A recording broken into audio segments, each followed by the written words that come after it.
Going live! This Hangout on Air is now live. Welcome to Sacred Bombshell Academy. This is session 4 of 11 in Sacred Bombshell Academy launch week. This week I am launching the Sacred Bombshell Handbook of Self-Love, and tonight, we have the pleasure and the honor of hearing lessons from a friend of mine that I love, adore, and respect very much, also as a colleague, Miss Suzanne Oshima. The lesson will be on letting go, the chapter called The Art of Releasing and Letting Things Go. Now, Suzanne is a dating expert and coach. I'm going to read a bit of her bio in a little bit, but she's going to be talking about letting go in relationships and letting go in life and why that is so critical. Welcome, Suzanne. Thanks so much, Abiola, for having me. I am so excited to be here, a part of your big launch for your great book that I know you spent so much time working on, and I'm so excited to be here. Thanks so much. Thank you. Thank you. Okay, so let me tell audiences, who you are. I mean, they can already look and see, wow, look at this, like, vivacious woman, here, who she looks like a sacred bombshell, and she has something exciting to teach us. All right, so Suzanne Oshima is a matchmaker, a dating coach, and founder at Dream Bachelor and Bachelorette. Okay, Suzanne has worked with hundreds of single men and women. I would actually add thousands because she's doing some work online and has exciting projects in the works of men and women to help them to uncover the core issues of what may be preventing or blocking them from finding love. Suzanne has helped them transform and elevate their dating lives to meet, attract, and keep the right one. Suzanne is also the founder of Single in Stilettos. Single in Stilettos gives you the best dating advice from all the top dating experts to help you meet and attract and keep the right man so that you can go from single in stilettos to engaged in stilettos. Suzanne she's been seen in the media from Bravo to the Today Show, Good Morning America, ABC News, Inside Edition, the BBC with me, and now she is here with us at Sacred Bombshell Academy. So Suzanne, you are a matchmaker and a dating coach in New York City, arguably one of the hardest relationship cities in the country, if not the world. What is that like, and how did you get into this business before we get started? Well, first, obviously, I didn't go to college to become a matchmaker and dating coach. I actually went to college. I got a degree in marketing, and I worked in marketing and advertising for years. And then what happened was that I had a life-changing moment. I got laid off from a job, and I was thinking about going back into the ad agency world because I was working at a .com at the time. I was at fallout from the .com and fallout. And so what happened was I decided I don't want to go back into the advertising industry anymore. I want to start my own business, and I was always intrigued with the dating industry. And so I launched Dream Bachelor and Bachelorette first as an online dating site, and then I transitioned it to an offline matchmaking and date coaching agency here in New York City, and it's been great. It's a lot of fun. It's a lot of work, though. Everyone thinks that they see Millionaire Matchmaker and they think, oh, it's so much fun all the time, but it's a lot of work. I mean, Abiola, I work all the time. Yes. Yes, I mean, just so that, our viewers know, right before we had this conversation, Suzanne and I were talking about, how massive our schedules are, and I was forcing her to take a pledge with me that we are going to have some joy this summer because she's having a beach day. I'm going to tell you business. She's having a beach day, and she's excited that she's treating herself. But just like she is committed to helping all of you live your joy, we want to make sure, just like, sometimes the cobbler's children have no shoes, that she is living her joy as well. And so how have you found it? How have you found the dating market in New York City to be, and at large?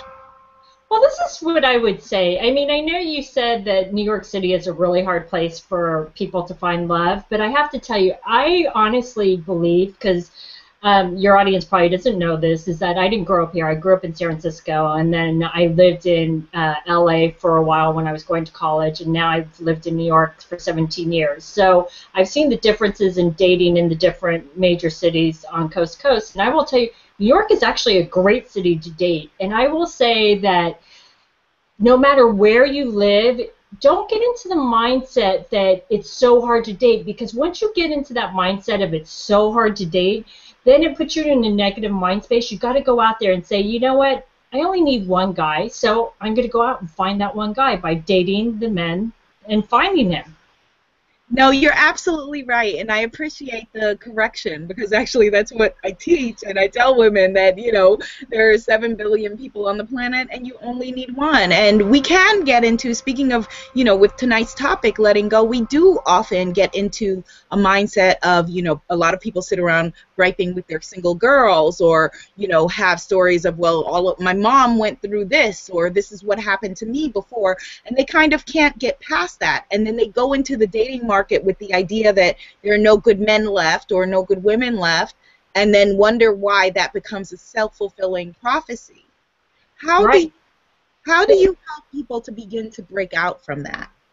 Well, you know, I want to comment on that, what you just said about that, because it's so true. I mean, we've all heard that statement, misery loves company. So if you're hanging out with girlfriends that are like single and hating life and saying there's no good men out there and men are cheaters or whatever it is, that's not a good environment for you to be around. You want to be around positive people. And I know we all have negative girlfriends and we have positive girlfriends. So limit your time with your negative girlfriends. If you're single and you're going through a hard time, you want to hang out with the positive girlfriends that really are like, I'm going to get out there and I'm going to meet the right man, and not have that negative attitude. Absolutely, absolutely. Really good advice, Suzanne. And I would say that, you know, tonight's session is for you if you have what I call in the book PTLD, post-traumatic love disorder. You know, if you feel like you're stuck in life and in your relationships, if you can't get over your type, but what you call your type is unhealthy for you. If you feel broken, a lot of women feel like something is fundamentally wrong with them. If you feel paralyzed by your past mistakes and failures, if you feel insecure when it comes to your love life, if you feel like you stay in your comfort zone in order to feel safe, that I've spoken at Suzanne's Single in Stilettos event, that she has had her live event and also on her online event. And there was one, I remember one session where a woman stood up and she was kind of very down on herself and stuck in who she perceived herself to be in the dating market. And she said, you know, I have to compete with all of these beautiful friends and all of these beautiful women that live in my city, and I really feel like there is no hope for me. And what I really like about your message, Suzanne, and what you do is that you don't ever see anyone as hopeless. Mm-mm. Can you talk about that a bit? Yeah, you know, this is what I always say to people, because I hear women say this to me a lot, is that they think all the men out there, not all the men, but they think a lot of the men out there want that skinny, super beautiful supermodel, and it's just not true. I will tell you, is that a lot of men prefer a curvier woman like the hourglass figure as opposed to the super skinny supermodel, because they don't like girls that are all bones. So you need to get that image out of your head, number one. But number two, there was actually a scientific study done that men are attracted to that hourglass figure. So it's actually a scientific proof.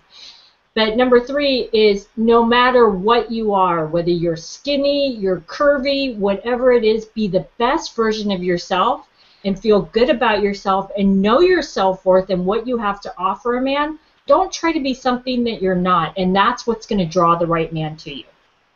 It's true that if you know, are putting forward a bait and switch or presenting yourself as what you think that someone else wants, then, you know, you're not only attracting someone who may not be attractive to you, you know, someone who may look good on paper, but when you get together and you can only keep up a front for so long and you reveal who you are, that it's just not going to work out.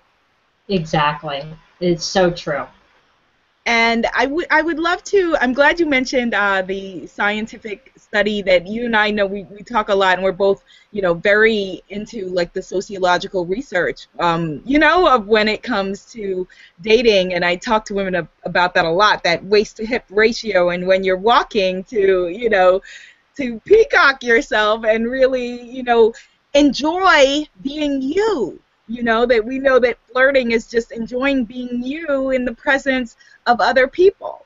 And so when women get to be adults, whether that's in their 20s, their 30s, their 40s, and beyond, and they have some sort of dating history, and they have their own stories about what hasn't worked and what hasn't worked for the people around them. Those girlfriends, negative or positive, they could be positive girlfriends with bad experiences. How do you recommend that they, first of all, well, why can't people move on? Why do people stay so stuck?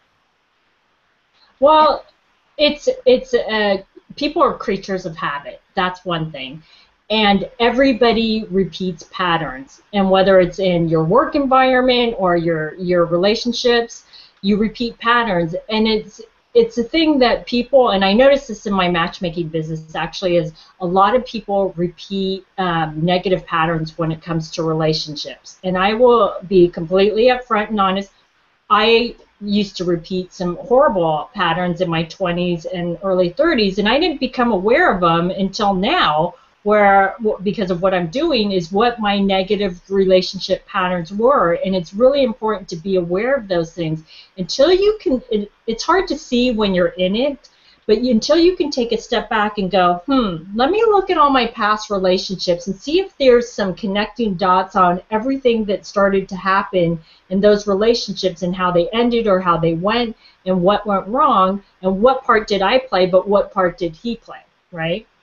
But it's important to be aware of those things, because until you're aware of those things, you can't correct what you're not aware of. If you just keep going from relationship to relationship, going, oh, it didn't work, there's a point where if it keeps not working and you really want to get married, you need to take a step back and start doing some self-awareness and saying, what part am I playing in this that it's not working for me? I think that that's really, really good advice. One of the things that I advise women to do in the book is to make a relationship resume. Like really work on it and write it out so that you see it, because we can even have an updated, we could have made the changes in our lives. Often we make the changes, but then we don't, like psychologically, we still don't have an updated vision of ourselves. Like we may say, oh, well, I'm the kind of person that does such and such, but you're not. You were that kind of person 10 years ago, and you've grown past that, but you haven't updated your idea of who you are. Right. And what is the big, because people come to you, I know that you talk to men a lot, and so that's why I love talking to you, because I work primarily with women, and you get to hear, men sit down with you and say, here's what I'm looking for. So what do men tell you that they're looking for? I know that you said they want the curvier women. What else? Because women don't know that they have, something in their head that they feel like is unattainable. Okay, so I'm going to tell you, I'll give you 5 things that I think are really important for women to have as qualities and that men look for in a woman. And the first thing is, and you cannot get around this, and I know a lot of women are going to cringe when I say this, but the first thing is physical attraction. Men are wired that physical attraction is the first thing. They have to be physically attracted to your face and to your body.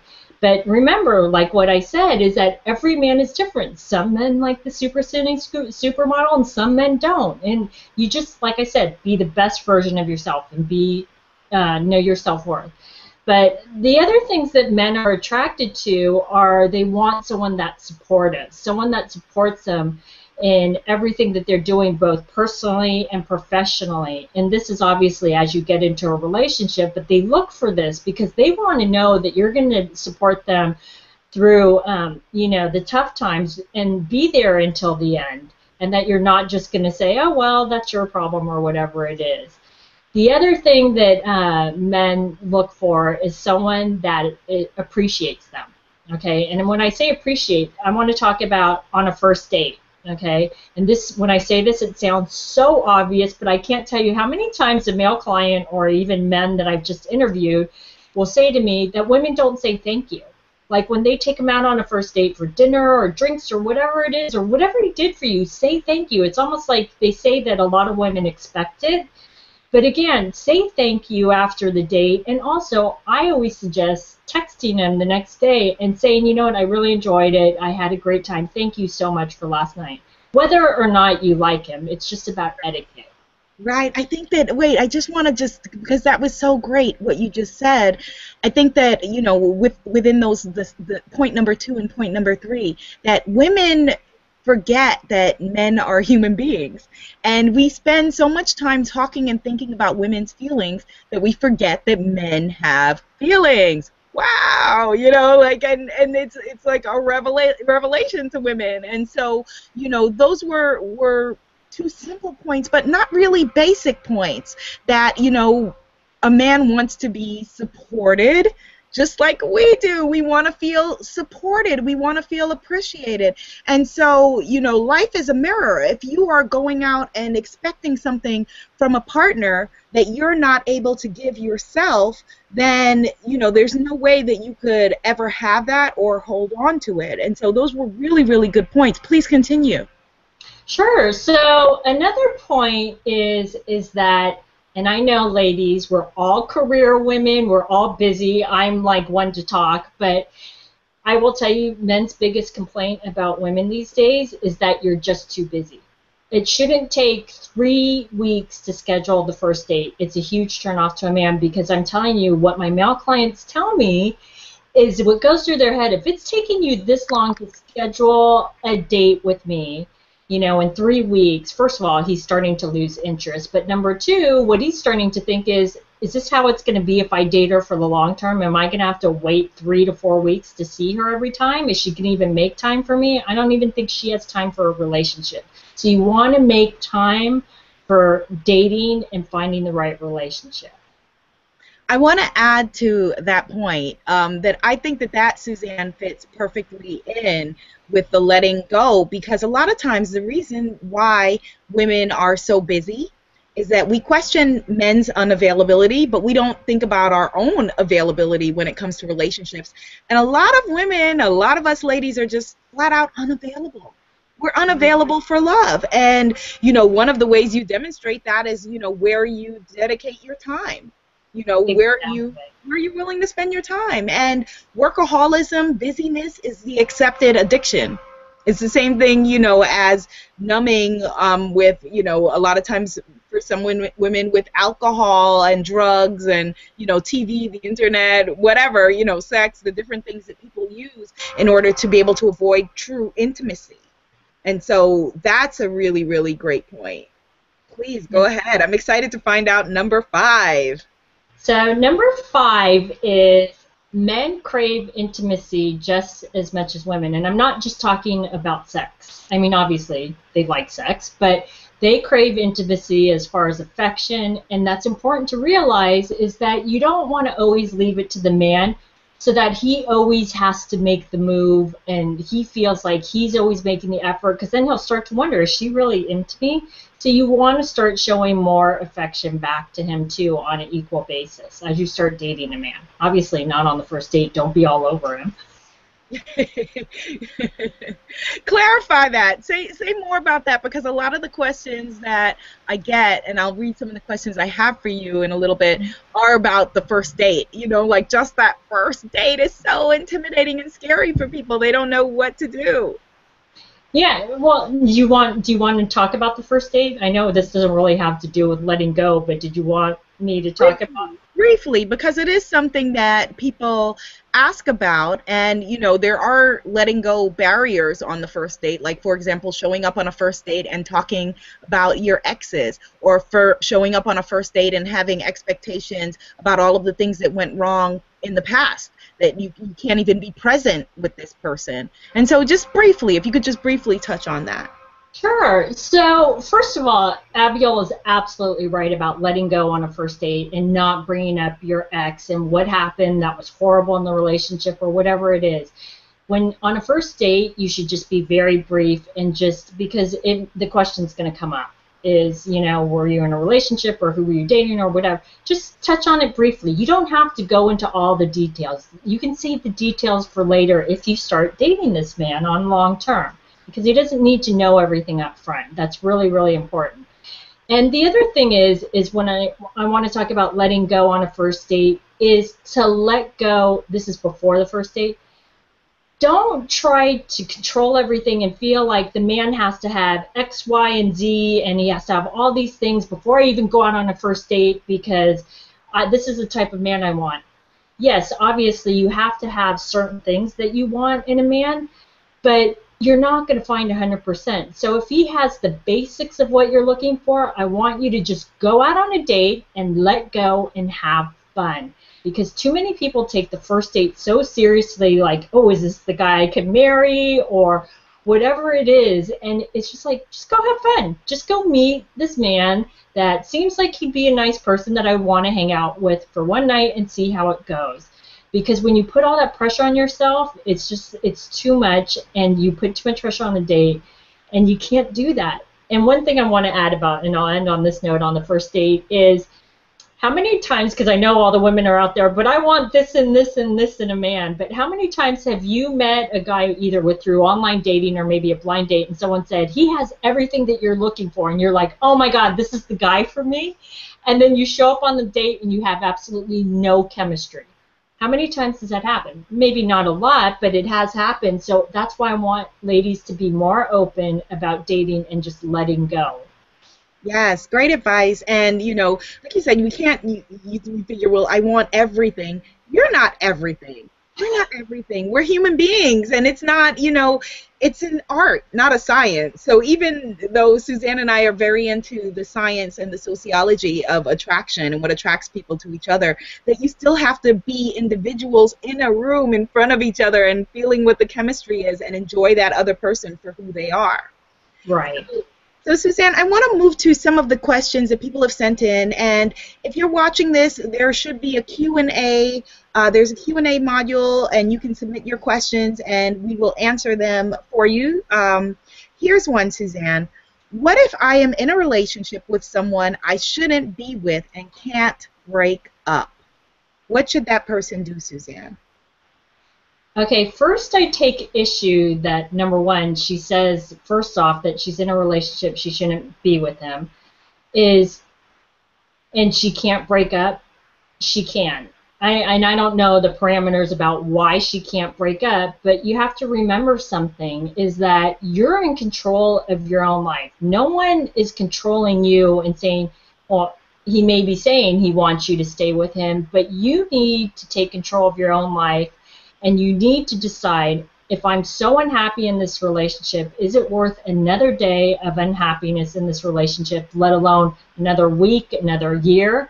I think your happiness is worth more than that, and it's time to take control of your life and say that this relationship isn't working for you, and that it's time for you to move on.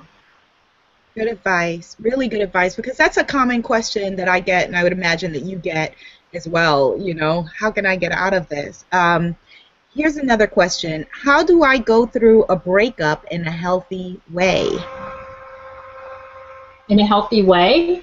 Well, number one, breakups are going to hurt no matter what. Abiola has been through breakups. I've been through breakups that have hurt more than God knows, you know, and it's going to hurt. So you have to accept that you're going to feel pain, you're going to be sad, and it's about going through that grieving period, okay? And grieving period because it's a loss. No matter how long you were with them, you have to accept that you're going to go through a grieving period. Like, I totally disagree with people that say, you know, they broke up with somebody, so the best way is just to get out there and date right away. I totally disagree with that, because you're blocking the emotions of having just broke up with somebody. So I say go through the pain of crying or whatever it is, the sadness, and then when you want to move on, though, there's things that you need to do to move on. Is that you really need to decide, am I going to move on, or I'm going to let him hold me back? Because I know a lot of women out there, and I've done this myself, I'm not innocent of this either, is that you hold out hope that maybe we'll get back together,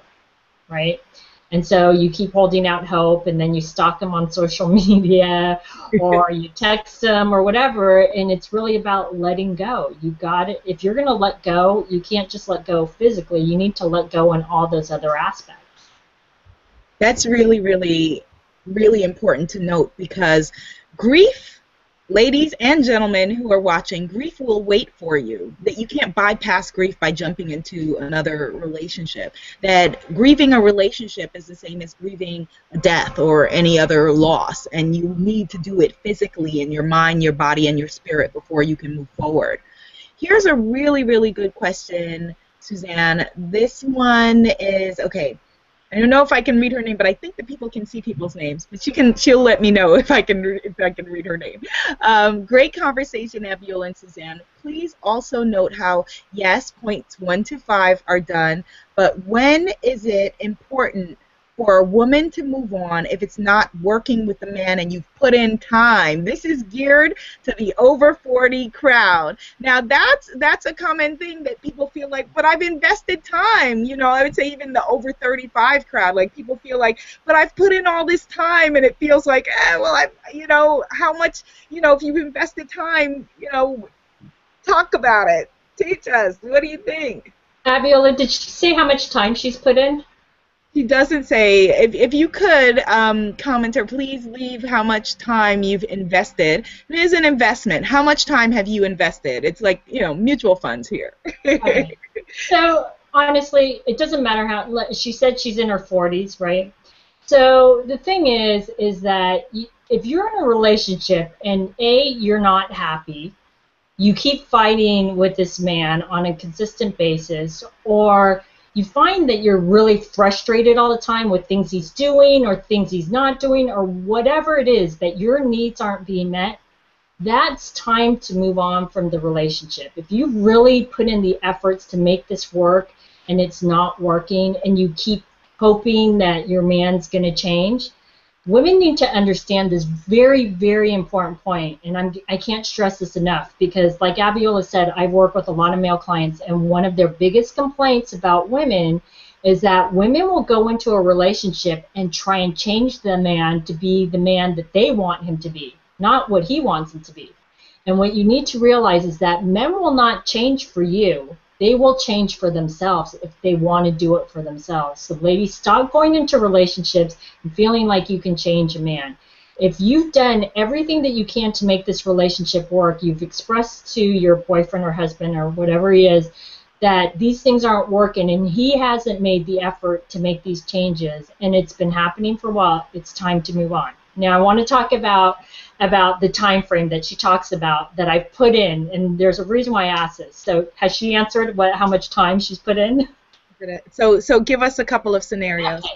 So here, she's in her 40s, and she's put in time. Let's just say she's been married for 20 years or 15 years, whatever it is. Yes, that's an absolute long time. But what is more important?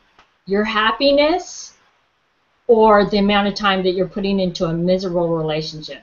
And let's fast forward, let's just say she's 40 right now. Let's fast forward 20 years from now. She's 60. Do you want to be 60 and still in the same relationship and go, well, I put in my time? Who cares? If you're not happy, that's all that matters. Very important, very important. And 5 years from now, you're still going to be 5 years older. 5 years will have passed whether you're miserable or whether you've moved on from this relationship and you are pursuing your joy. That time is going to move forward no matter what. And I just have to add in one other thing, because I almost felt like, and I don't know, Abiola, if you felt like this, I almost felt like she said, I'm in my 40s, like, it was almost like she was saying, like, I'm old, or I'm up there. And one thing I want to say is, first of all, I'm in my 40s, upper 40s. And age is just a number. It's all in how you feel. And if you feel like you're old and, your life should be at a certain place, you know what? Life doesn't happen that way. And you just got to live your life, and you got to be happy, and that's what's most important. I'm so glad that you pointed that out, because I remember feeling like age is really a state of mind. I remember feeling old at 25. And now I look back, and that seems so absurd to me. Like, I really did. I felt like, oh my God, I'm 25.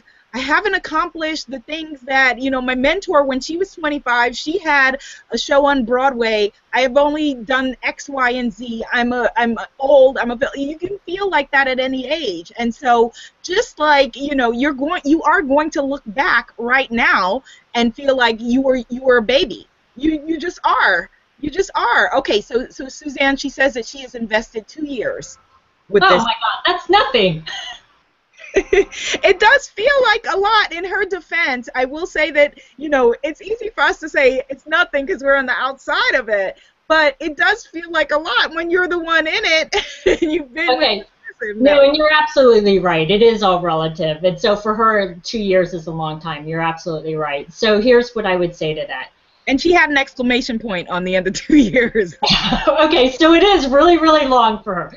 Okay, so the thing is that you want to remember is that, yes, it's been 2 years, but do you want to look back and, like Abiola said, another 5 years and go, oh my God, 7 years I've spent in this relationship. I'm miserable. I'm unhappy. So this is your turning point, and this is what I will say to you, is that you ask this question for a reason. Women are so intuitive, and you're not listening to your intuition. You ask this question for a reason, because I honestly believe is that this is not the relationship for you, and you want out, but you don't know how to do it. And honestly, the other thing that I'm going to add in is that the reason why a lot of people are afraid to leave a bad relationship that's not really working for them is because they're afraid that they're not going to meet somebody else, that they're never going to find love.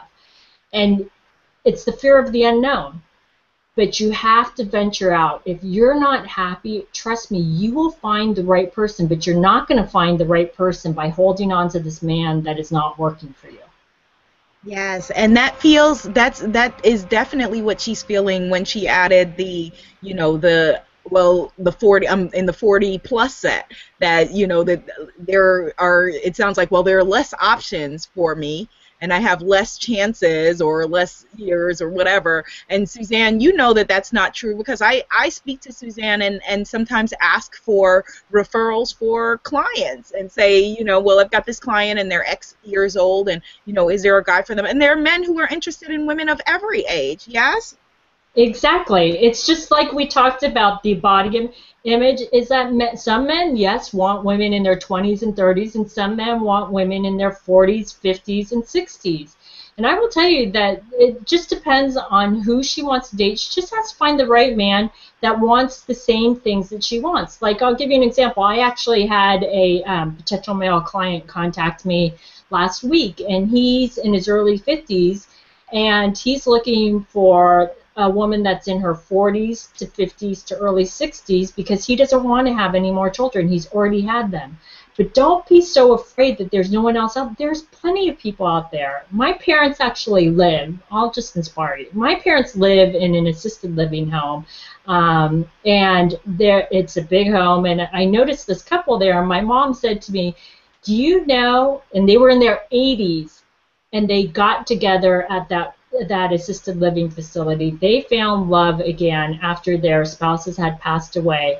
So if you think that you can find love at any age, but you have to be open to it. That is inspiring. That is inspiring. Okay, so ladies, see, we don't want to wait till we get to the assisted living home to, find our dream partner, but wherever you are is the place to start. And she says, great point. The future matters. It's true. I can't be doing time. Thanks for noting that, ladies. Yes. Okay, so here's another question, Suzanne, for you. If I'm intimidated by relationships after a negative experience, how do I begin again? So part of what, when you're intimidated by bad experiences, we've all had bad experiences. We've all had our hearts broken. And the only way to get over it is to get back out there. And if you're really scared and you're really hurt, is to go back out there slow, though. Just go back out there and slow and come up with a plan and say, either you want to do online dating, or whether it's you want to start doing some new activities to meet some new men. is start out slow and maybe start just forming friendships with men and seeing how that goes. I mean, I don't know how traumatized she was from the bad relationship, so it really just depends. So she needs to gauge that and then figure out what type of getting back out there and dating is going to be best for her. But the worst thing that she can do is hide out and go, I don't want to date anybody because I don't want to go through that again, because you have to remember something. Not every man is like that guy or men that you've dated. You have to realize there are good men out there, because that's one of the things that drives me crazy is when I hear women say, there's no good men out there. I'm like, that's just your excuse because you haven't met the right man. Yes, and you can't let your bad experience or someone else's bad experience, color your future. You can't let your past or anyone's past color your future. I had, in my Essence advice column this week, there was this woman who found that the husband had cameras all over the house and was taping her. And so a woman tweeted to me and said, see, that's why I'm not married. And I was like, no, you can't make this person's experience why you're not married. That was, one jerk, possibly, committable person. You can't make that be a representation of your own future. And so, okay, so here's another question for you. Well, actually, I wanted to expand on what you just said, because you said she should begin slowly, she should get back out there, she should make friends with men. But Suzanne, you got to take baby steps. People don't know what that means and how to do that. Where to get these men, where to make friends with them, like let's do and yeah, let's give some baby steps. Break that down further. How do you take it slowly? What exactly to do? Okay, so I'm just going to go on the assumption that maybe she's really scared to even just do online dating, because I've had clients say that to me. They're like terrified of online dating, even though it is the total norm to do now. So let's just say she's afraid of online dating and she really just wants to meet men in a natural environment and not do any of that online stuff. So one of the suggestions that I give my clients is to go join Meetup, meetup.com. And not for the dating aspect. I want you to join it for the activities and interest aspect, as far as what do you like to do, whether it's hiking, maybe playing tennis, or maybe you like museums or whatever it is. They have an interest for literally everything. Okay, and I want you to join as many groups as you can. Maybe also I suggest people do networking groups, because that's a great way to just meet people and start out that way. And if you want to focus just on meeting men, then you want to focus on heavily male-dominated activities and interests. So think about that. But get out there and maybe start going to networking groups. And again, because if you're really scared to get out there and date, maybe you just want to go to networking groups and start meeting people and talking to them. And then, because it becomes natural, if someone finds you attractive and wants to go out on a date with you, they're going to ask you out. So that's a good way to start slow. Excellent, excellent. Okay, so we have another question for you that came in live from the live feed, and I want to just actually add to the person that asked the other question about putting in the 2 years with the guy. First of all, I know this person, and she is drop dead gorgeous, brilliant, like seriously just gorgeous, and would be an asset to any man of any background on the planet. And so, yes, drop him, move forward in your life, because you are just incredible. You're the bombshell. Okay, so here's a question, Suzanne. What do you see as the #1 thing your clients have done to separate themselves from the love that they want? This is a great question. What do we do to separate ourselves from the love that we claim we want? You mean what blocks us? What blocks us, yes. We actually, it's funny, we touched upon this earlier, and I'm going to give the example for what blocks men and what blocks women. So because your audience is mostly women, I want to talk about women and what blocks them. I know everybody says they want to meet the right man, get into a relationship, and get married, but what blocks them is this list that is miles long of everything they want in a man. And then, because I call women, like for my matchmaking service, and I'll tell them about a guy, and if he doesn't have everything on the list, they're like, oh, he sounds great, but he's not the type that I want to go out on a date with. So that's where you're blocking yourself. It's like I said, be open. And where men block themselves is, oh, wait, I want to back step because something just popped into my head. The other way that women block themselves is what you touched on earlier, is like what you said about the woman who said, oh, that's why I'm not married or in a relationship, is because men are like, no, that's an excuse for why you feel like you can't get out there, because you feel if you have that excuse, then it makes it okay that you're single. So you got to stop putting those excuses into your head, because the one excuse that I hear a lot in New York City, and it drives me crazy, is so many women say to me, New York City has more single men or single women than there are single men, so that's why I can't meet a man. Really? In the city of, what is it, 7 or 8 million people here, and you can't meet one man because there's more single women than single. Stop making that excuse. That's what's blocking you. If you start going out with more of a positive attitude, that's going to help unblock you from meeting the right person. So that's with men. So, or with women. So with men, what blocks them is kind of the same thing. Is they're looking for the woman that has all these things, and sometimes they'll go on a date, and when she doesn't have all those things, they won't even try for the second date.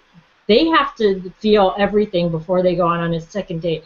I find that women can be sometimes more open about going out on a second date and seeing what happens, but men are so, I feel like they can be so blocked off sometimes that they won't even try for the second date.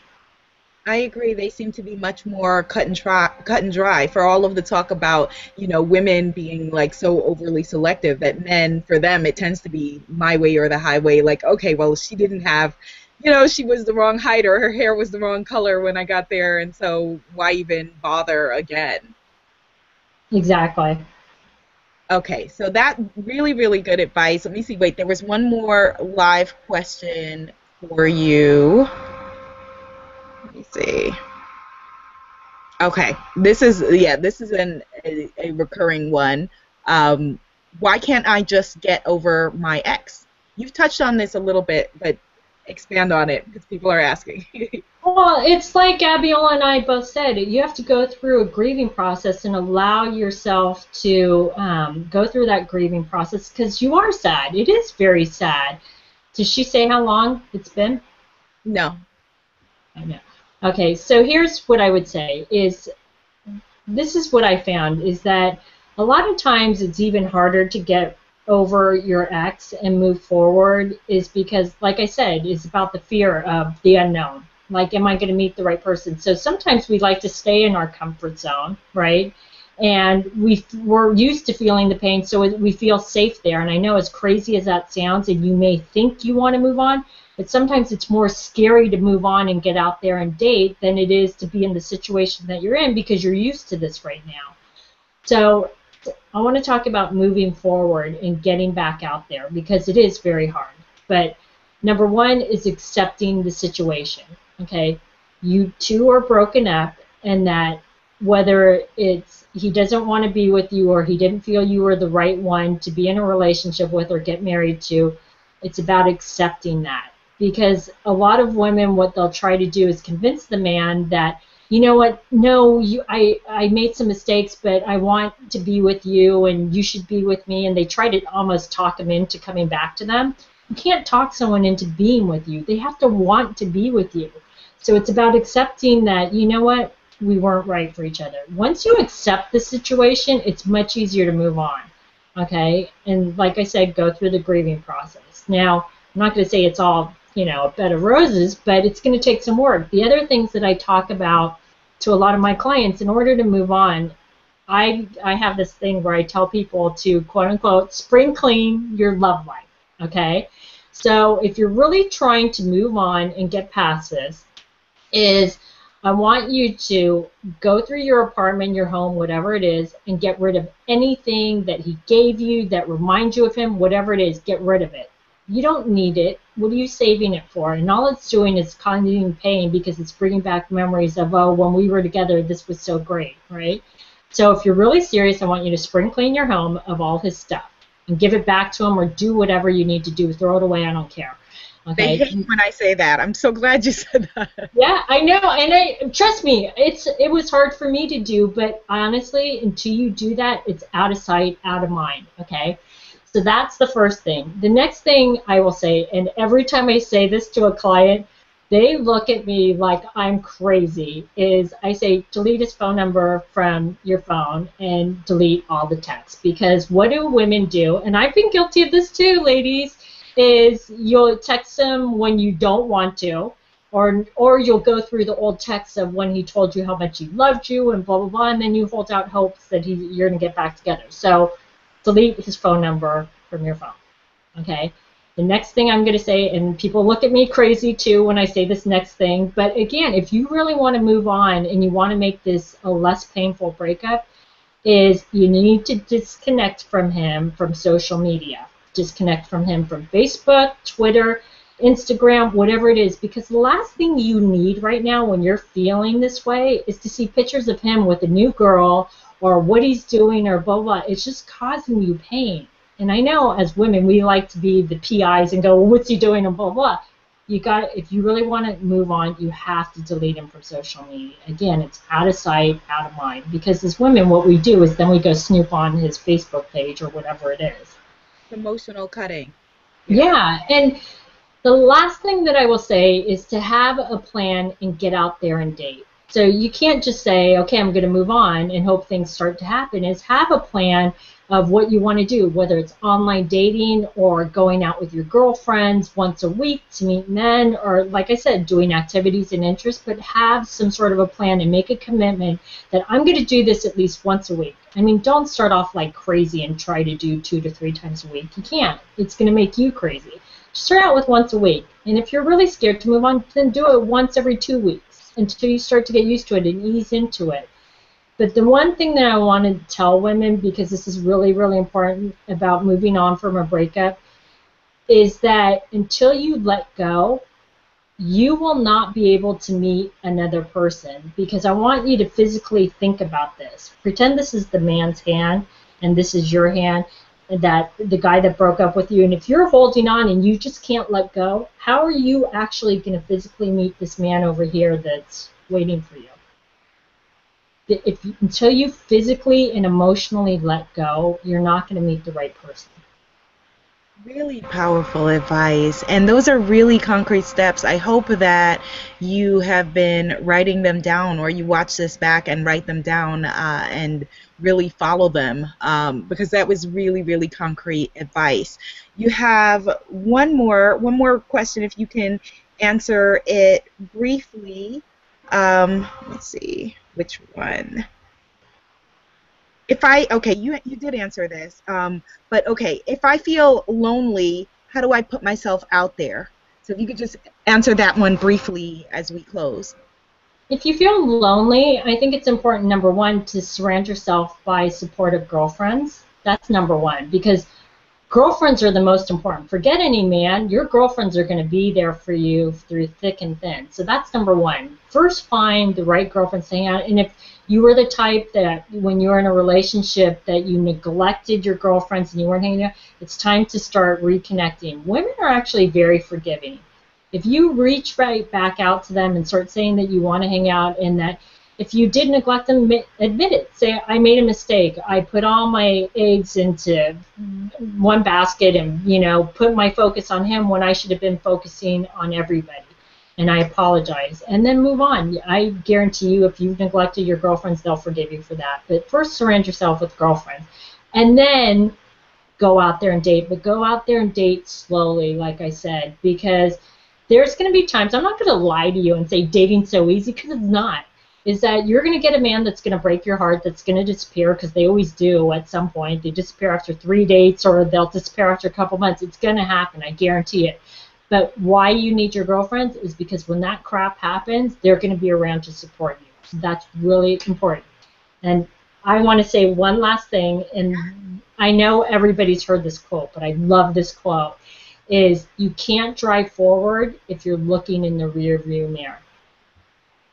Say that again. We need that again. You can't drive forward if you're looking in the rear view mirror. And I know everybody has heard that quote, and it's so true. So think about that. If you really want the right relationship, you need to keep moving forward. Stop looking in your past. That is That advice is as good as gold, Suzanne. And I say often that how we do anything is really how we do everything. And so, although we were talking only about relationships, that this advice really applies to all aspects of our lives where we can become stuck, and stagnant. If we get stagnant in our relationships, then I guarantee you that it's reflected in the rest of your life. And so, closing comments, someone said, great moving on advice. Someone else said that Mercury in retrograde made her miss the last important point, but luckily we have playback.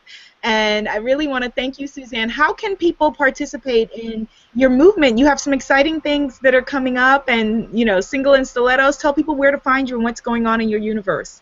Sure. So, ladies, if you really want to get back out there and date, I give great dating advice. I interview a lot of different dating experts on my Single and Stilettos weekly show. I've interviewed Abiola, and she's been fabulous. Everybody loves her on my show. But go to singleandstilettos.com, and I give away a free report on the top 10 secrets on what attracts a man and what turns him off. And as you can see, that Suzanne knows her stuff, that, men are honest with her about exactly what they want. And so she is somebody that you definitely want to talk to about your relationship life. All right, so I'm going to close with just reading something really briefly from the Sacred Bombshell Handbook of Self-Love. We're celebrating launch week, and Suzanne's lesson was about chapter 9, actually, the secret of releasing, setting yourself free by letting go. The sacred feminine law of releasing. The sacred bombshell liberates herself by letting go. She lives in an abundant world, so she feels no desperation to clutch. She is unattached to expectations and traveling light. She has the courage to slough off the old in exchange for the power of possibilities. She releases the past and lets go of what does not work and sheds the excess. She is free. This is sacred self-love. So I want to thank you, Suzanne Oshima, for all of your work. Definitely, everyone, go to singleandstilettos.com and check out everything that Suzanne has going on. She has a very exciting announcement coming later this year, so you want to get on her mailing list. And tune in tomorrow, where we have a marathon day with five of these sacred bombshell sessions. And be sure to go back and watch the 3 previous sessions if you haven't. If no one has told you today, I love you. Dream bigger. Love yourself. Bye.